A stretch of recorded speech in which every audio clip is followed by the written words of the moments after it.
on so far? Yeah, starting to wind down. Is everybody exhausted? Yes. Yes. I love it. Sarah, raise your hand again. So we are the Jackalopes of Fire. My name is Chuck. This is my sister Scylla. We are a local, I guess podcasting is still the best way to call us. Technically, it's kind of podcasting. Yeah, we do video now. We moved from audio straight into video. We do have a YouTube channel. And we put together a semi-regular show talking about various things that interest us, whether it's fan fiction, pop culture, whatever. So today we are going to talk a little bit about fan fiction. It's an extension of a conversation that we started last year here in Austin. We talked about fan fiction in general, what it is, where it has been, where it's going, things like that. And as an extension of that, we found that it sort of dawned on us, there's a lot of fan fiction out there in the mainstream that people don't necessarily recognize as being fan fiction. In places you wouldn't even think to look. Correct. And so we're going to talk a little bit about that. And now this is completely open forum. If you have questions, comments, by all means, throw up a hand. We will take anything we got. So to get us started. Sorry. Nice introduction. Just point to me. I'm the fanfic writer of the two of us. I've been writing fanfic pretty much since before I could even actually write. I had these stories in my head growing up. So I grew up as an only child. I didn't acquire a big brother until later in life. And so I grew up as an only child, and these stories were in my head, and as I learned to write, they eventually went to paper, technology caught up, and I started writing them. I have a website. So fan fiction has always been a huge part of my life. And it's actually what started the podcast that we do. Was I heard of a podcast that was basically very anti-fan fiction, and it was very upsetting to me because it was very misunderstanding the genre of what fan fiction is. Everything has bad points, but it was misunderstanding. So we sort of did this as, at the time, unnamed one-off podcast about fan fiction, and just turned into a regular podcast from that. And so it eventually led us to doing last year's panel. We were also fortunate enough to be able to go to San Antonio and did the fan fiction panel there. And both times it came up different ways that fan fiction is in mainstream. Obviously there's the everyday examples that you get, like 50 Shades of Grey. Everyone pretty much now knows that started as a Twilight fanfic. But there's other things. I didn't even know this until the San Antonio panel we did, but Outlander, which is good right now, started off in the fanfic world. Dr. Q, I believe, correct? It started off, we had to do research to figure this out. It was fanfic that specifically centered around Jamie, who was a companion to the Second Doctor, way back, in dawn of time, back in the 60s. And so she was writing fanfic about that, and it kind of grew and grew. And of course, she's changed some of the names and things like that, and it has become what is now Outlander. And so that's one example. Of course, Twilight, we also talked about that. Cassandra Clare, who's a popular author, started out as a fanfic writer of Harry Potter, yeah. Specifically Harry Potter and Lord of the Rings. Now, she did run into some controversy because there's only so much you can get away with as a fanfic writer. Right, and in her particular case, hers is a little interesting story. She was lifting whole passages from other material, not just Harry Potter and Lord of the Rings, but she was lifting it from everywhere and blending it into her fanfic, and got a book deal, which now has been turned into a movie series. The interesting thing is that while her fanfic was largely plagiarized, the original material that she has not been. Right. So that's at least a plus, I guess. So she's perhaps one of the more notorious fanfic writers that has now gone mainstream. We also, I put forth that, in my opinion, mainstream without you even realizing it. When you carry on the concept that somebody has started elsewhere, you are essentially writing fanfic. And for the Whovian fans out there, one of the classic examples that I like to use is both Russell T Davies and Stephen Moffat. Russell T Davies and Stephen Moffat are both admitted fanfic writers. They were Doctor Who fanfic writers. Stephen Moffat actually got noticed as a fanfic writer and was asked by the BBC to write Person of Fatal Death, which was a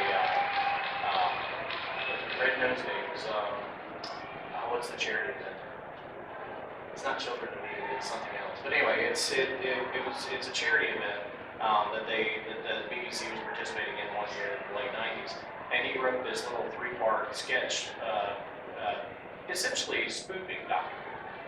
But that eventually led to him getting actual jobs writing for real shows at the BBC, and now running Doctor Who. It led to his fanfic writing of Doctor Who led to him running the show. And that's an amazing thing. And Russell T Davies was much the same way. He wasn't as prolific a fanfic writer, but his passion for the show led to the revival of the show. Wouldn't even be here without Russell T Davies having that passion. And that's something people don't necessarily realize, is that these people that are carrying on those traditions, technically they're writing fanfic. The people that are doing Superman today grew up reading Superman, and they, so they're carrying on that tradition. That is technically, if you really boil it down, that's fanfic, because they are fans of the work, writing fiction based in the same universe. Yeah, so how do you do that crossover? What's How do that? you get noticed? Like, I write fan fiction. How many of you write fan fiction? We're sitting here. How many fanfic writers do we have in here? Really? Okay. Okay. Because I write it for the reviews. I write it to be critiqued. I write it to become a better writer. Because I stunk when I started and people would tell me, and I liked that. So how do you become this person who gets 700 hits in a day? Magic. I'm not gonna To an lie. extent, and Because, tell your experience, because you are the writer. Tell your experience of writing the fanfic and sort of mainstreamed it. Sort of. I had a small following for a while, and it was luck. The way I did mine was because of the stigma. When you tell somebody you're a fanfic writer, people automatically think 13-year-old fangirl, story's gonna suck, Mary Sue, all these terms automatically enter someone's mind when they hear fanfic. I didn't want that in the URL that I sent someone in my work, so I do have a few stories on fanfic.net. I have a few select things. Mostly those were my more popular works that I wanted to get more feedback on. I'd say a good 99.5% of my work is at my own homepage. Unchartedwind.com is my fanfic site. That's where all my archives are, everything I've written. And there's hundreds of stories there now. And at a time, I've gotten away from that. I do a different kind of fanfic now, which I'll talk about later. But at the time, when I was updating it regularly, it got thousands of hits a week. I had people, if I was late posting my stories on Saturday, I got emails from people saying, hey, where's the story? And honestly, it was a lot of promotion and a lot of luck. I went to every message board that I thought might have potential readers that would be interested on it and said, hey, look, check this out, go to this website. A lot of self-promotion. And I eventually built it up. And I think that's just what you have to do. You have to let people know it's there. And sometimes people get sick of self-promotion, or it doesn't come off right because it sounds like you're putting yourself up, but you have to just keep doing it, because that's the only way people know that you're out there. Now, as far as going mainstream, specifically, once you've reached the point where you're ready to say, I want to publish. Obviously, in most cases, you're going to have to move away from fan fiction, unless you find some way to get a contract with one of those to do a authorized fiction on the material, like there are novels out there for Doctor Who and whatever else might float your boat. You still have, you gotta get your name into the publishing houses. And Or the if you're in fanfic TV, go to fanfic production. writers that get noticed for fanfic are few and far between. Cassandra Clare, being an example, is not the rule. She was a lucky exception. I'm doing that now. I've actually just started writing my first original novel for that very reason. I love fanfic. I love the characters that I write, but it'll only take you so far. It is a great way to learn to write because you're writing the characters you know already and that you love. And to this day, I still work with DC. And what I'm doing now is actually more of a RP-based type thing where I have some characters and my friends have other characters. We kind of bounce back and forth. And that's a great way to write too because you don't know what's coming next. You have to adjust your writing for a character having a reaction you didn't expect them to have. It's an interesting take on fanfic writing. It's literally, it's like they're playing Dungeons and Dragons. I don't participate, but it's like they're playing Dungeons and Dragons, but they're doing it with these DC characters. They're not rolling dice or anything like that. They're just, they're putting themselves into that character and telling that story. And doing something like that helps you, I think, develop writing in character. For example, one of the characters that I play is Oliver Queen. And if I write something for Oliver that is out of character, I know that my fellow players are going to go, you need to rewrite that. That is not what Oliver would do. Rewrite it now. Yeah, they'll get on her. And I would do the same thing with them. So it helps you get inside the mind of the character, and I think it's a good learning exercise for writing. Fanfic is an awesome way to learn to write. I think it gets a bad rap for that reason because it is the first step into writing for a lot of people. And of course, you're not going to be good when you start out. That's a given. But I think people that are serious about writing can develop it, and then that's where we see some of the mainstream come in. Like you mentioned, Stephen Moffat. Great example.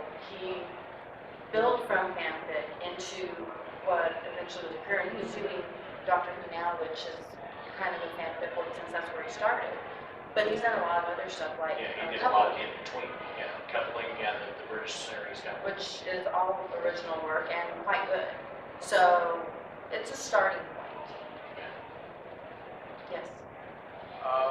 What stories what bases do you normally use for your fan fiction? Like what series do you do? Like anime do you do? Harry Potter fanfics or? Me personally, my fanfic is kind of varied. A lot of crossover because I started so young. My very first fanfics started in the Saved by the Bell universe. I was the kid of the 80s and 90s. From there, it went into Power Rangers, Sailor Moon, and yes, they were crossovers. All three universes I intertwined. It's crazy, but it worked. Here lately, most of my stuff is in DC, solely because New 52 happened. And so many of my favorite characters don't exist anymore, and so if I want to read about them, I gotta write them. For the longest time, I was writing Stephanie Brown because there was no Stephanie Brown. She's back now, but she wasn't for a while. Mia Dearden, who I love, doesn't exist right now. So for me, at the moment, fanfic is about keeping characters I love alive because otherwise they don't exist anymore.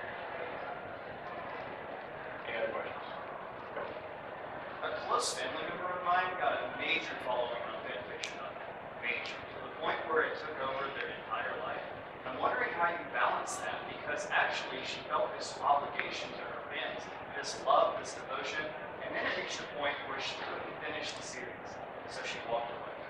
And Alice is emails 2 years later, are you okay? What's wrong with you? Have you ever encountered something similar to that? How did you go through it? Not to that extent, like I mentioned before, if at the height of my site's popularity, if I didn't have it up Saturday morning, I got emails saying, hey, where is the story? Because typically Saturday morning, I was in college at the time, so no school when I posted. It does get to a point where it can feel like an obligation. I know if I didn't have a story to post on Saturday, I felt really bad. Because, you know, fanfic writers don't get paid for what we do. It's a hobby. And sometimes you have writer's block. And there's just no getting around it. Or life happens. You know, you have a real job, or you have school and there's finals or midterms, and a story doesn't get written. I think I always handled it the best I could by trying to let the readers know I love that you love my work. It's great, but you have to remember I don't get paid for this, and it's as much a hobby for me writing it as it is for you reading it.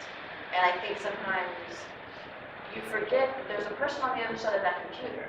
I think we forget that a lot nowadays, not just with fan fiction, but in general, be it YouTube or Facebook or whatever it may be. There is an actual human being on the other side of that computer that can't necessarily cater to what you need right then.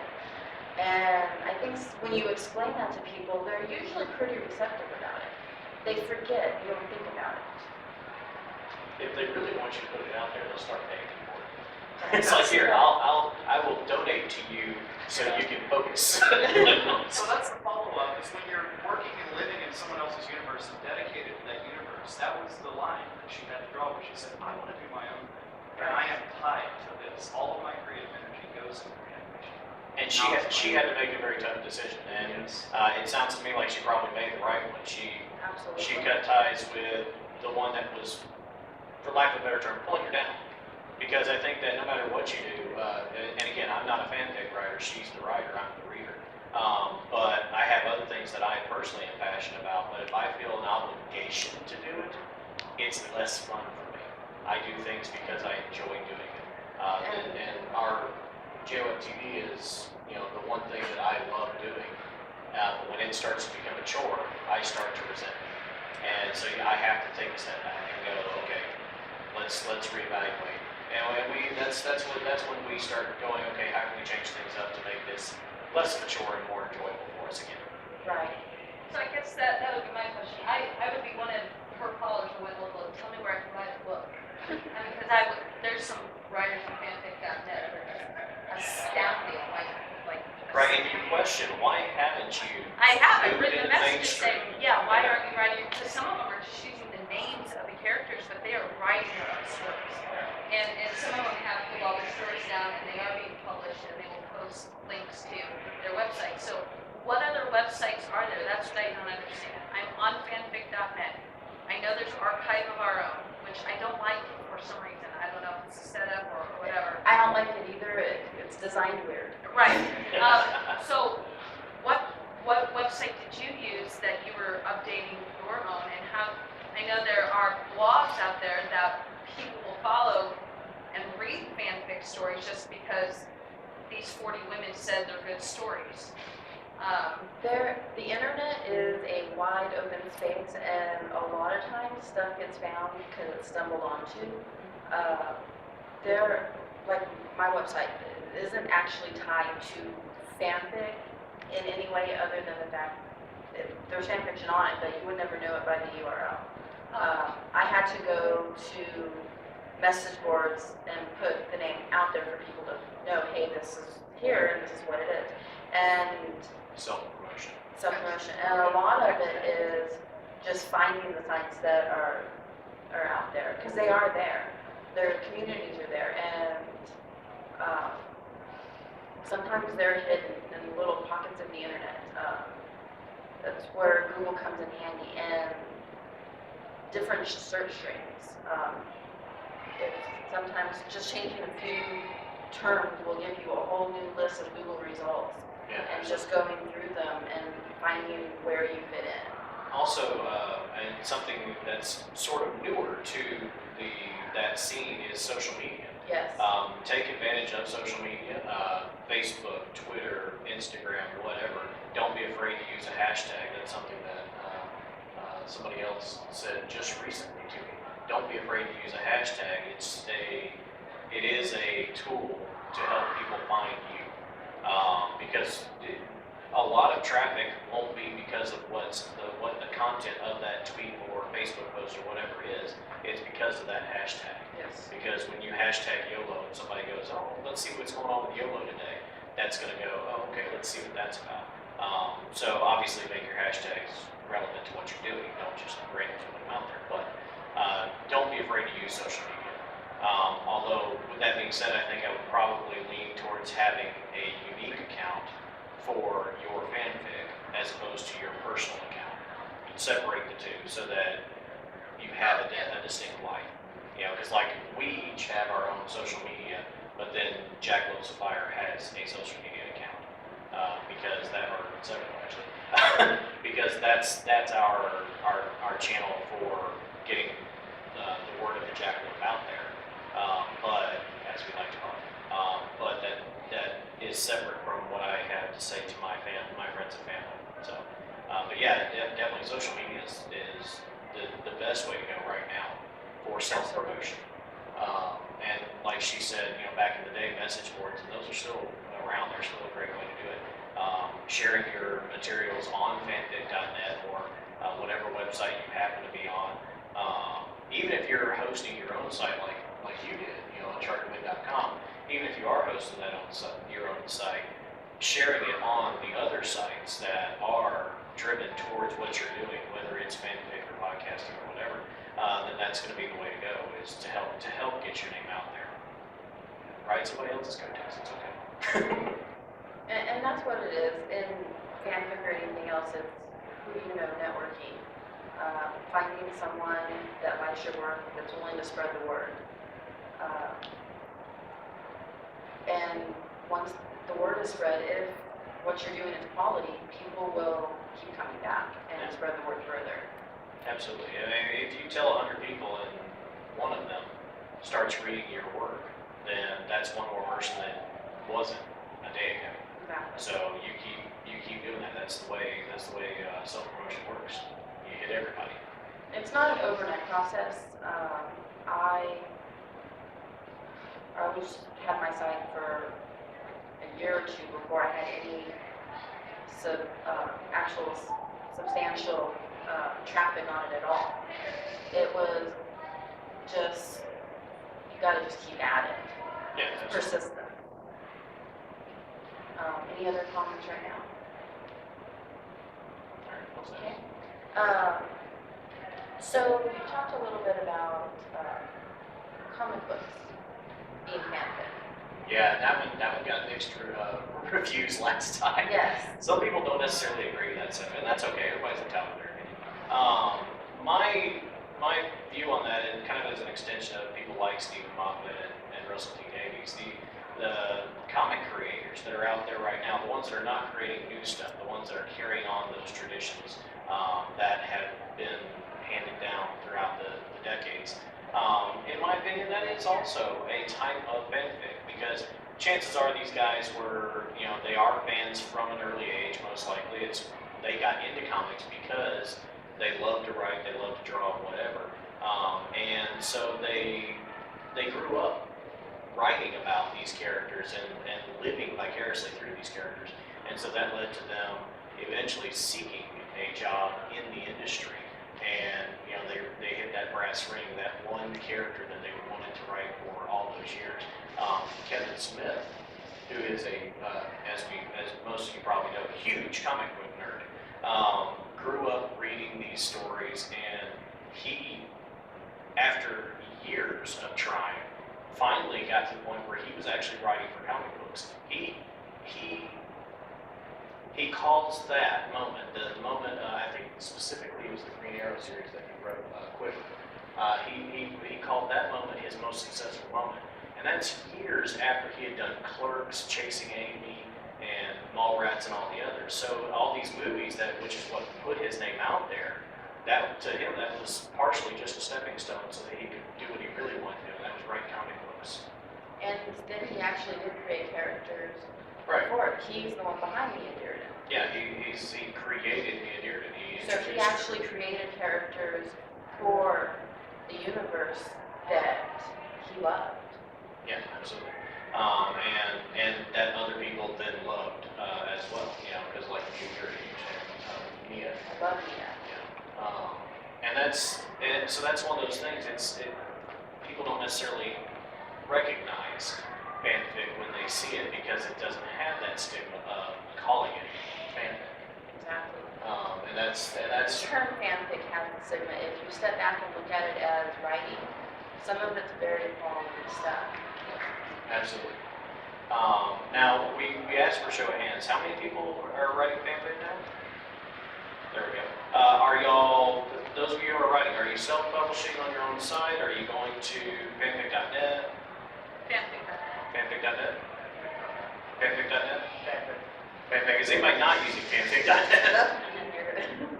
I'm using AO3. I think I was a really big stickler to fanfiction.net, but then I started exhausting the fandom there, and I wanted to read more. And I was really averse to AO3 just because of like the setup. Then I started getting used to it because I like to do like search up stories in keywords, and I started liking the interface a bit better. There you go. And it's AO3.net?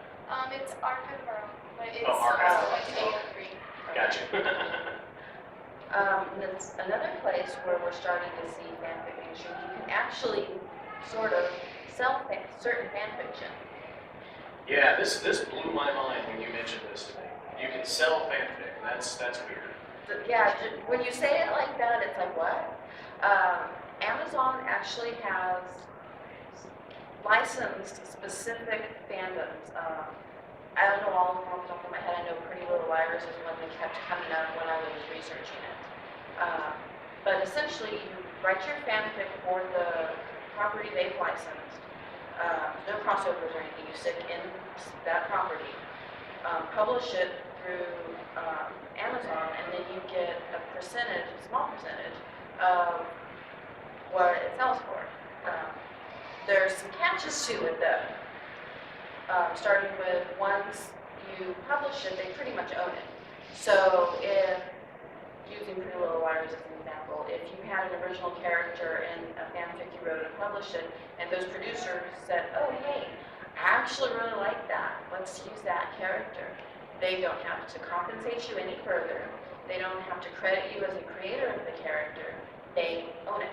They don't even have to notify you that they're going to be using it. Yeah, you turn on the show one So it's a day, bit of a your catch. character's there. Not that that would happen, but it could. And just that possibility makes me a little uncomfortable with it as a writer. But in talking about moving into the mainstream, that would be something that if you happen to be writing within that universe already, that might be a way to get your name out there to other readers. Absolutely, that's what And we to should. the producers for that matter. Absolutely. As long as you read the fine print and know what you're getting into, it could absolutely be a pathway in. And I suspect that as that, now we've talked about this now for right at a year, so that's been out for a little while now. And I suspect that as that becomes more used and more popular, I suspect that the licenses will also grow. They'll move into other properties that they may not have yet. And again, we don't have the exhaustive list, because neither of us thought to look that up, because we're smart. If it's something you're interested in, go to Amazon and look it up. Well, you'd think that I would have done that already. Because that would have been a good list to have right now. So Anyway, but yeah, so that's one way you can actually sell fan fiction and make a little bit of money off of it. right. You're not gonna get rich selling fanfic on Amazon, but it's another way to get yourself out there and make a little bit of money doing it. Yeah, a legal way to monetize the hard work that you're putting in. Because let's face it, you may approach fan fiction as a hobby, but it's still a lot of work. It's a lot of work, and being able to monetize that would be kind of a nice perk. Well, money's always a nice perk. Yeah. Anyone here not want money for something? I didn't think so. Yeah, I like giving it away for free. Wait, that didn't sound. Not at all.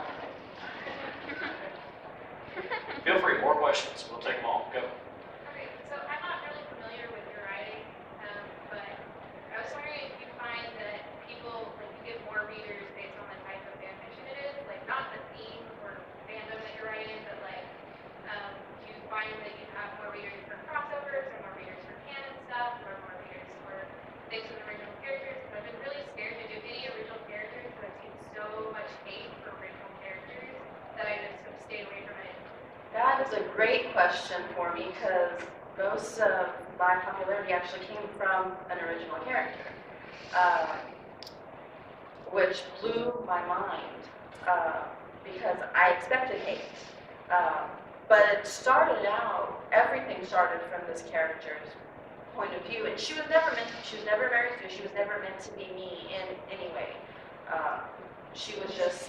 And let's be clear, that's part of the reason that there is so much hatred for Yes. original characters is because they're immediately thought of as that Mary Sue character.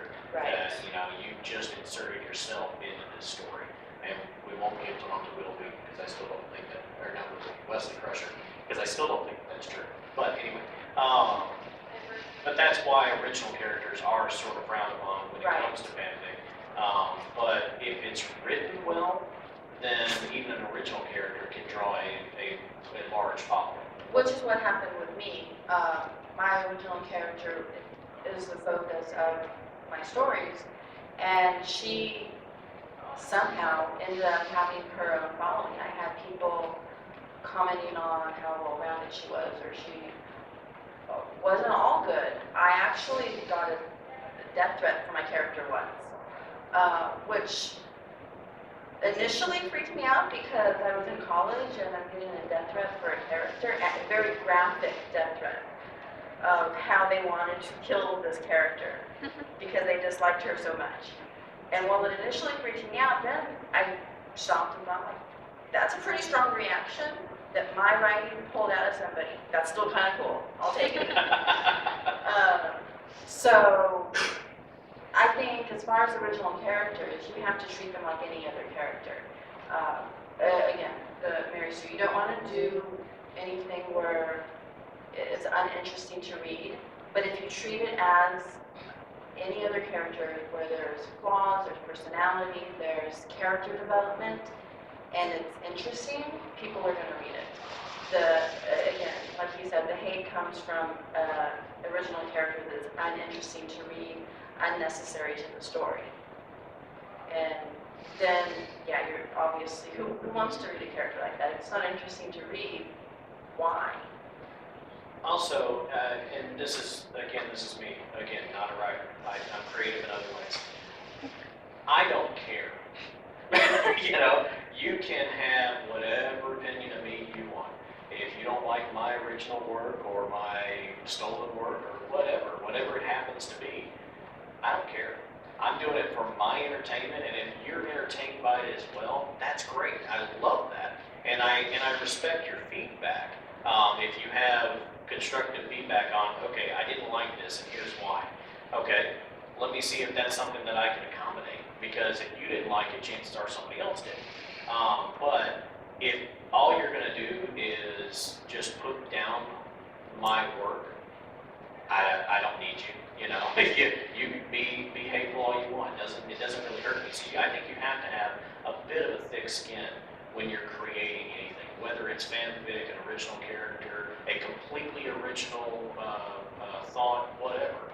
I think you have to have that thick skin to be able to go, you know what, I'm doing the best I can, and I respect your opinion, but I'm going to keep going with what I know is best for me.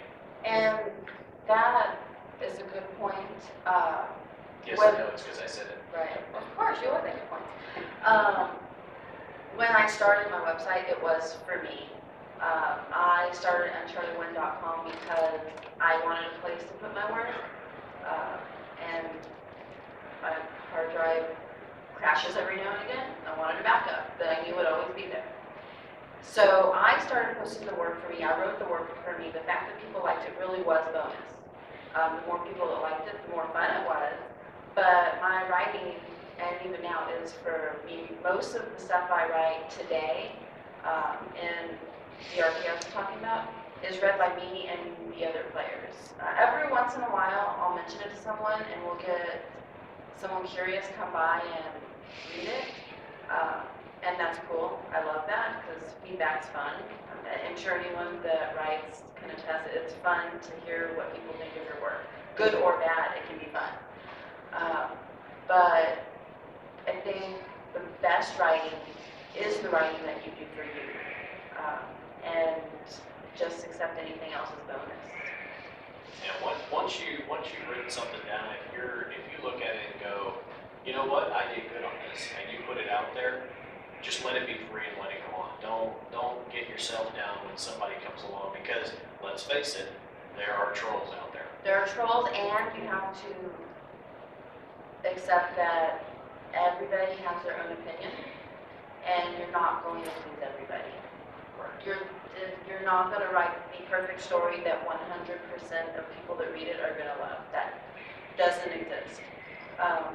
But if you write something that you're comfortable with, that you're proud of, that you know you did good on, at the end of the day, that's what matters. And what more can you ask of yourself? Exactly. Yes. Just to add on that, I mean,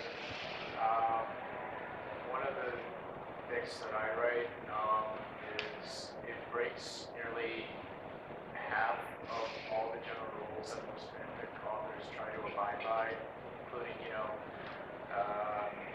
time travel, God OCs and all that. But aside from all that, it's still one of the more popular story. It's still one of the most popular stories in the Naruto franchise, at least.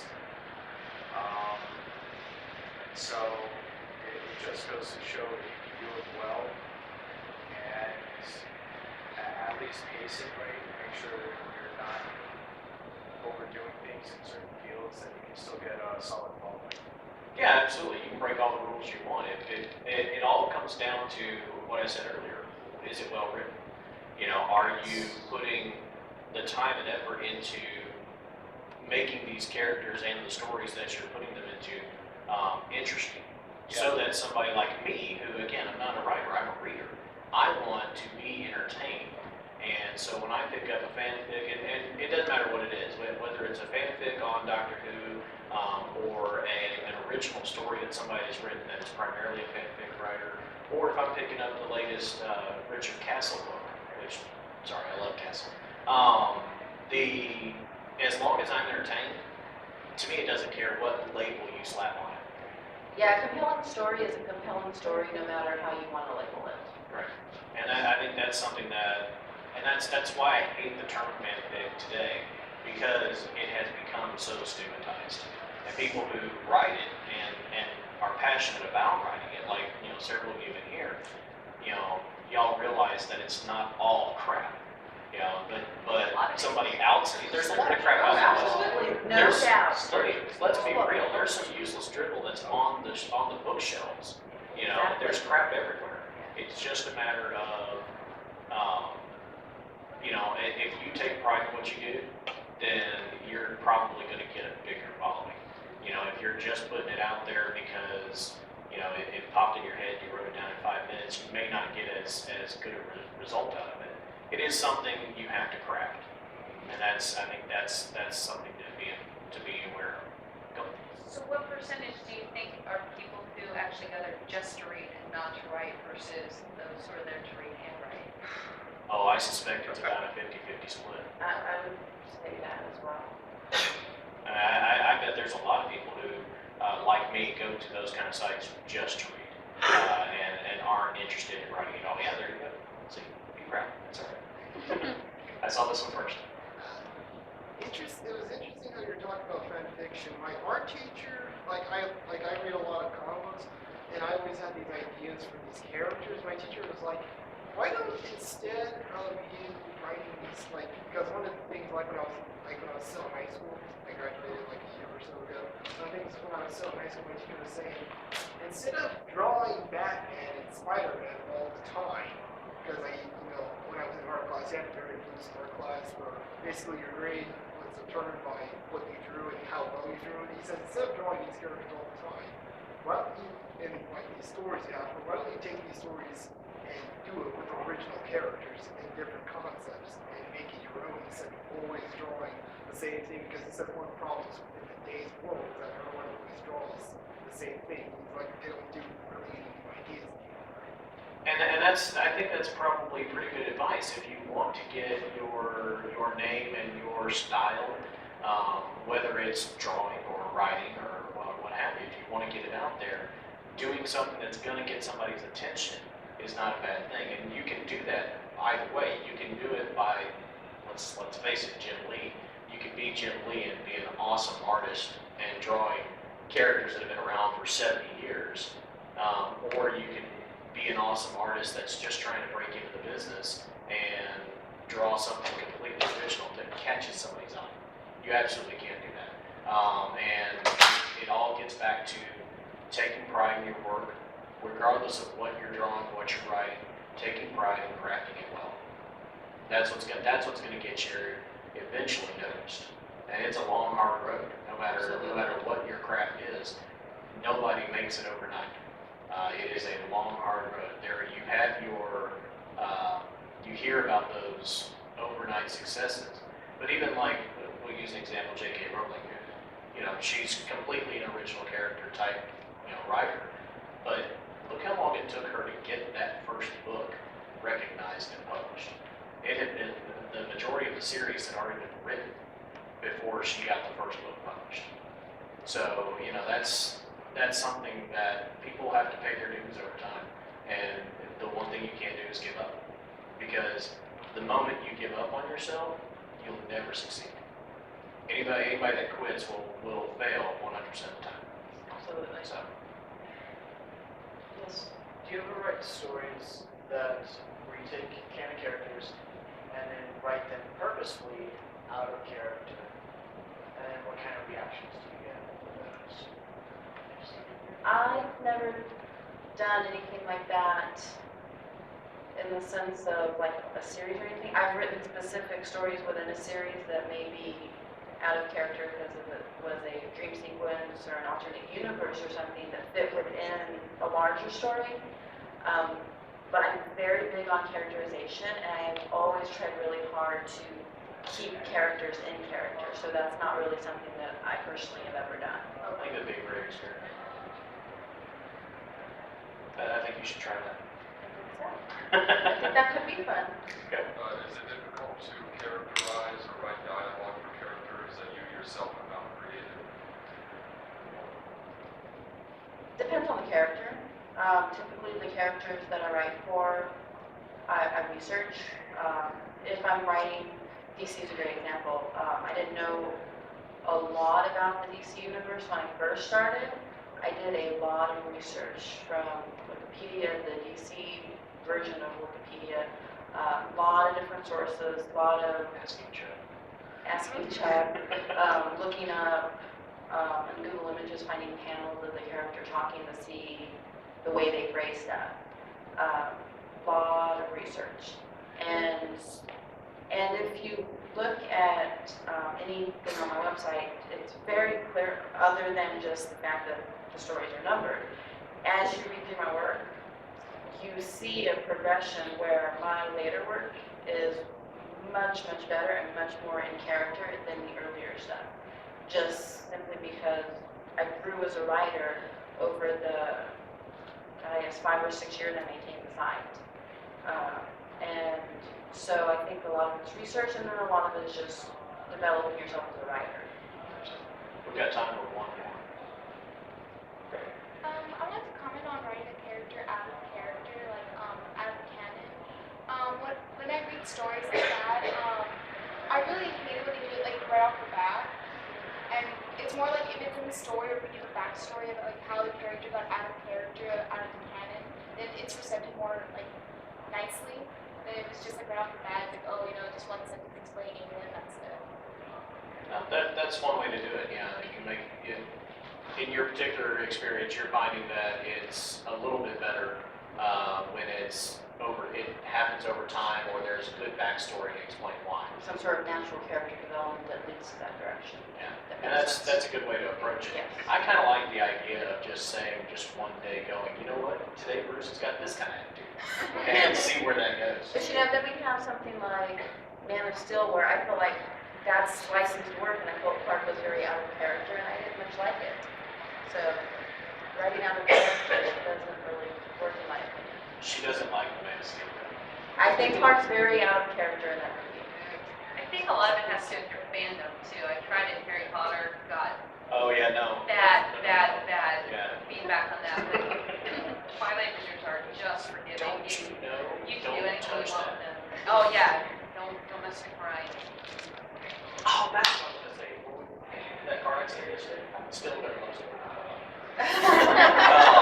Anyway, that is all the time we have today. Thank you so much for listening. Thank you for participating.